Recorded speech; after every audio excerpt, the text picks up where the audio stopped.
Recursos Humanos, técnico, né, a convite da professora Juliana. Eu vou gravar esse vídeo para vocês. É uma honra poder falar um pouquinho, compartilhar dos meus conhecimentos. Eu quero agradecer o convite da Ju. Vou me apresentar, meu nome é Karina, sou psicóloga clínica. Desde 2013 eu me formei, eu tenho experiência com tratamento de uso e abuso de álcool e outras drogas.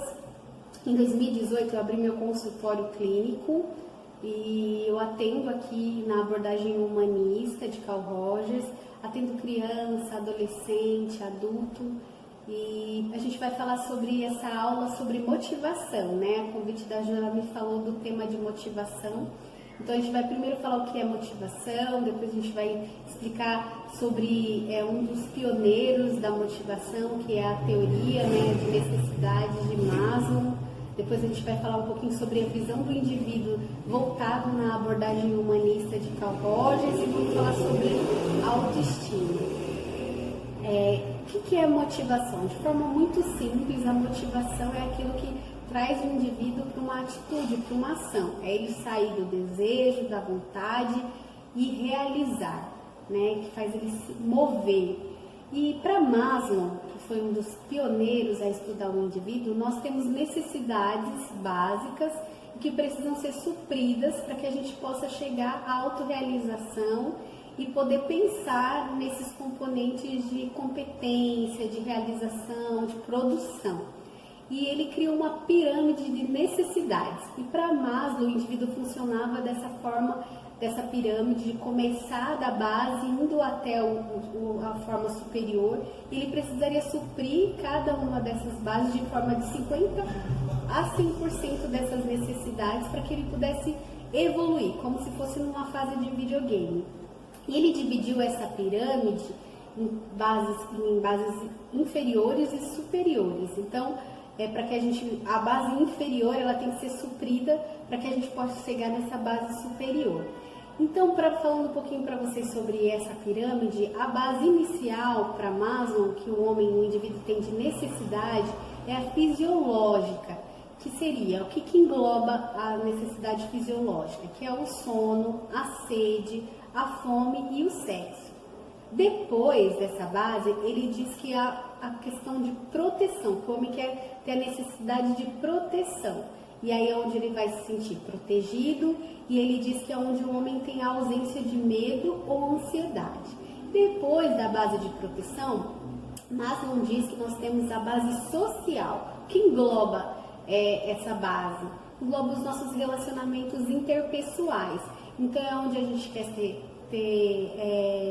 amor, né, apego, afeto, onde a gente quer ter pertencimento. Depois do social, ele diz que nós vamos para um nível de status e estima.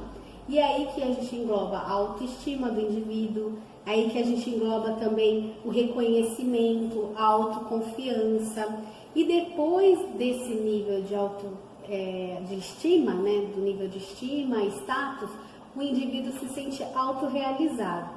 E aí que a gente fala sobre autonomia, competência, plena realização. Então, para Maslow, essa é a forma de necessidade que o indivíduo se dá para que ele se sinta motivado a realizar. E ele diz que isso pode ser alterado, mudado, né, conforme o indivíduo vai vivendo.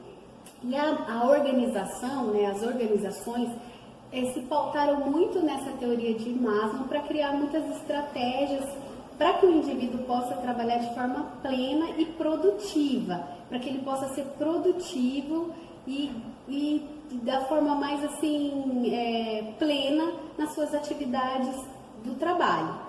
E olhando para a visão de indivíduo que Maslow tem, eu gosto de pensar de uma forma mais contemporânea, de olhar o indivíduo na lente da abordagem humanista, na ACP, que diz que o homem a abordagem sobre uma pessoa, que o homem é um indivíduo subjetivo, que cada um tem a sua própria história. E para Carl Rogers, a gente tem que compreender o homem e ajudar, porque ele mesmo sabe o que é bom para ele. Ele mesmo tem, que ele chama de força atualizante, ele mesmo sabe o que o motiva, ele mesmo sabe quais são as suas próprias necessidades, ele mesmo tem a sua própria história e a sua biologia. E para Carl Rogers, ele diz que o indivíduo, nisso, o que vai motivar uma pessoa não motiva outro. Então a gente precisa conhecer esse indivíduo e conhecer o que é a história dele, o que ele deseja, para que ele possa se sentir plenamente compreendido e ele venha realizar e solucionar os problemas e buscar os objetivos dele de forma subjetiva, como um ser único, como nós somos únicos, nós não somos iguais a ninguém. E nessa abordagem, o que Carl Rogers traz para nós é que a gente precisa ter um ambiente facilitador, porque como ele diz que cada um sabe e tem essa autorrealização, ter esse desenvolvimento individual de cada um, nós como ambiente, nós temos que facilitar essa pessoa a conseguir compreender e ser autêntica para que ele possa se desenvolver e possa se sentir uma pessoa realizada e coerente e ele possa se desenvolver para nós o quanto nós somos seres complexos, né? E como nós somos seres únicos e a gente precisa olhar esse indivíduo na sua pessoalidade, como ele é, como cada um tem a sua história, né? E quando a gente fala de cada um ter a sua história, a gente fala sobre a personalidade, sobre as bases biológicas, emocionais, que esse indivíduo sociais, né, o contexto, o ambiente que esse indivíduo está. E quando a gente olha, né, de forma, vou puxar um pouco a sardinha para o emocional, hoje em dia as doenças, os transtornos mentais, eles acabam sendo um grande número aí de afastamento e de baixa produção, né, de trabalho. E também se a gente puder olhar também a questão das relações, né, a relação pessoal. Quando eu não tenho algo, como eu vou oferecer isso para outra pessoa? E aí, voltando um pouco sobre olhar a personalidade e a forma de funcionalidade do ser de cada um, né? Quando a gente fala que uma pessoa é desajustada, isso prejudica muito um grupo, porque prejudica tanto ela quanto as pessoas que estão ali em volta dela. E trazer essa compreensão para esse indivíduo desajustado e compreender ele, e a gente fala, e amar ele de forma incondicional. Por quê? Porque como nós temos essa tendência atualizante de desenvolver, de a gente se capacitar, de responder aos problemas, de se desenvolver por nós mesmos, sabendo que aquilo que nos faz bem, se a gente devolver isso, né, um ambiente facilitador, que é esse ambiente de amor incondicional para esse indivíduo, não fazer com que ele se sinta coagido ou com medo, né, se sentindo desprezado, ele vai se desenvolver e vai estar na sua potencialidade. Então, Carl Rogers fala muito sobre compreender, mas não é compreender o indivíduo de forma geral, ampla, mas é na sua subjetividade e na sua o ser único que é uma pessoa. Então, assim, ninguém é igual a ninguém e a gente precisa entender qual é a história desse indivíduo, né? E falando sobre autoestima, o que é a autoestima? Que é uma das bases da pirâmide de Maslow. É entender que nós queremos sim ser reconhecido por outras pessoas, mas se a gente não tiver o nosso próprio reconhecimento, isso não serve de muita coisa. Então, por isso, quando a gente fala de autoestima, é o quanto eu estimo a mim mesmo, o quanto eu me gosto. E o quanto eu me gosto, eu consigo me tratar bem. Então, quando o indivíduo ele gosta dele mesmo, ele se quer bem, ele faz escolhas mais assertivas, mais coerentes, mais racionais e mais amorosas, mais harmônicas. Só que o que engloba a autoestima, né? Quando eu tenho que me estimar, quando eu tenho que gostar de mim, eu tenho que saber quem eu sou. Então isso fala sobre identidade, sobre o indivíduo conhecer quem ele é e a sua formação.